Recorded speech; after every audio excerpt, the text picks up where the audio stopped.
बर'आ मुखुमानि काजिगावनि गुरुदामाव खुंनाय जयग'आव प्रमद बर'आ बाहागो लादों।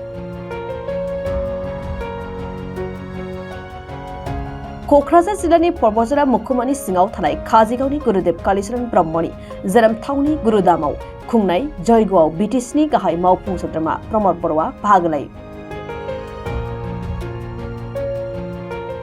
गुरुदामाव खुंनाय जयग'आव बाहागो लानायनि उनाव ओनसोलनि रायजो राजा आरो ब्रह्म धोरोम मिरु आफादनि बिबानगिरिफोरजों मोनसे सावरायमेल खुंनाय जायो। बे सावरायमेलखौ सामलायो ब्रह्म धोरोम मिरु आफादनि निरन्जन ब्रह्मआ।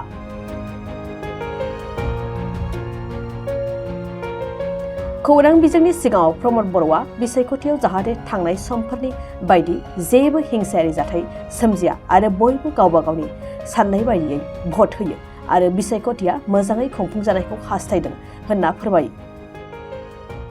जायगा पर्बत जरायाव गुरुधामाव यज्ञ आहुति होदों। आं बेवहाय बाहागो लाफैदों। आङो मोनसेल' आरज गाबदों जे थांनाय समनि बायदि जाहाथे हिंसायारि थासारि जाया आरो बयबो मोजाङै गावबा गावनि साननाय बायदियै बयबो भट होनो फैनो हायो आरो मोजां थासारियाव बियो बारलाङो।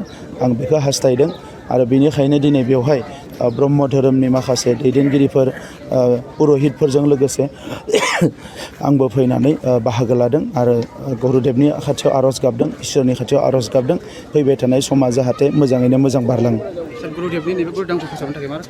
गोबां रोखोमनि खामानि मावबाय थानाय जादों। आं दिनै बिसायख'थिनि टाइमाव बुंनो नागिराखै। थांनाय खनसेयावनो माने 3 कौटि होनाय जादों आरो नैबे बोसोरावबो 2 कौटि आरोबाव फैनाय समाव आरोबाव गोबां लादों। मानोना गुरुदेवनि बिथांखौ फबनाय जायगा आरो नैबे जि गुरुदेवनि धाम बे मोननैखौबो जोङो समान समान डेभेलप खालामनो नागिरदों जाहाथे मुलुगनि मानसिफ्रा गुरुदेवनि फारसे जि साननाय हनाय बेयो क्लियार जायो। इंराजि आयदानि सासे लोगो फोरोंगिरिनि गोनांथि जादों। चिरां जिल्लानि बेंटलाव थानाय मोनसिन 14 इंलिश स्कुल बाथौ मिसनाव एसिस्टेन्ट इंलिश टिचारनि गोनांथि जादों।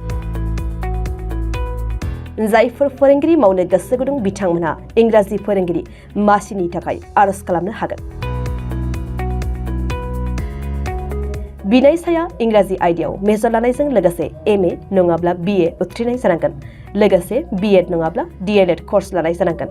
फोरोंनायनि रोंगौथि थाखानाय आरो इंलिश मिडियाम स्कुलनि बिनायसाखौ गिबिसिनै खाबु होनाय जागोन। दान बान्थाखौ फरायसालि सामलाय आफाद एबा SMCनि नेमखान्थि बायदियै सावरायनायनि गेजेरजों थि खालामनानै होनाय जागोन।